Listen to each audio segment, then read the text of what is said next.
Nashik TCS కార్యాలయంలో మహిళా ఉద్యోగిని ఆర్తనాదం. నవంబర్ 2025లో నాసిక్ కార్యాలయంలో ఉద్యోగంలో చేరింది. అప్పుడే పెళ్లైన ఆ అమ్మాయి భర్త పూణేలో ఉంటున్నాడు. ఆమె ఒంటరిగా ఉంటుందన్న విషయాన్ని ఆసరాగా చేసుకుని షారుఖ్, ఆసిఫ్, రజా మొమైన్ అనే ముగ్గురు కీచకులు ఆమెను టార్గెట్ చేశారు. శిక్షణలో ఏమాత్రం సంబంధం లేని రజా ఆమె దగ్గరికి వచ్చి, నీ భర్త ఎక్కడా, నీకు భయం వేయట్లేదా, ఒంటరిగా ఎలా మేనేజ్ చేస్తున్నావంటూ వ్యక్తిగత విషయాలపై వేధించేవాడు. మానసికంగా తీవ్రంగా హింసించేవాడు. పెళ్లై నెల కూడా కాలేదు, హనీమూన్ కి ఎక్కడికి వెళ్లారు, అక్కడ ఏం చేశారు అంటూ పచ్చిగా మాట్లాడేవారు. నీ భర్తతో నువ్వు హ్యాపీగా లేకపోతే మాకు చెప్పు, మేం చెయ్యాలో ఎలా చెయ్యాలో చెప్తాం అంటూ రజా అత్యంత హేయంగా వాగేవాడు.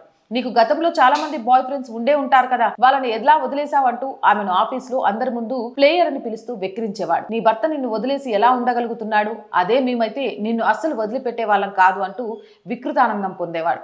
ఆసిఫ్ అనేవాడు ఆమె పక్కనే వచ్చి కూర్చొని ఆమె వస్తువులను ముట్టుకోవడం, భుజాలను తాకడం చేసేవాడు. ఒకసారి ఏకంగా ఆమె పొట్టును తాకుతూ నీది 0 సైజ్ ఫిగర్ అని అసహ్యంగా మాట్లాడాడు.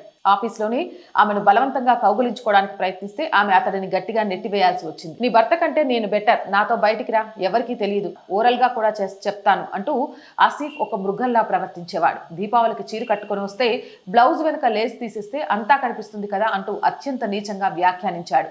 హిందూ అమ్మాయిలు హిజాబ్ ధరించారు కాబట్టి రేపులకు గురవుతారంటూ హిందూ అమ్మాయిలపై విషం చిమ్మేవాడు. తౌసిఫ్ అనే పిశాచం పని నేర్పించే నెపంతో ఆమెకు అతి దగ్గరగా వచ్చి తాకేవాడు.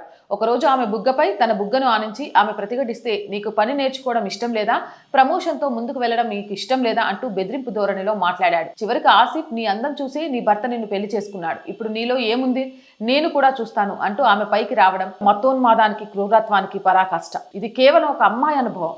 అక్కడ వందల సంఖ్యలో హిందూ యువతులు పనిచేస్తున్నారు. పాపం ఆ యువతులు ఎంత దారుణ పరిస్థితులను ఎదుర్కొన్నారో తలుచుకుంటే గుండె బరువెక్కుతోంది.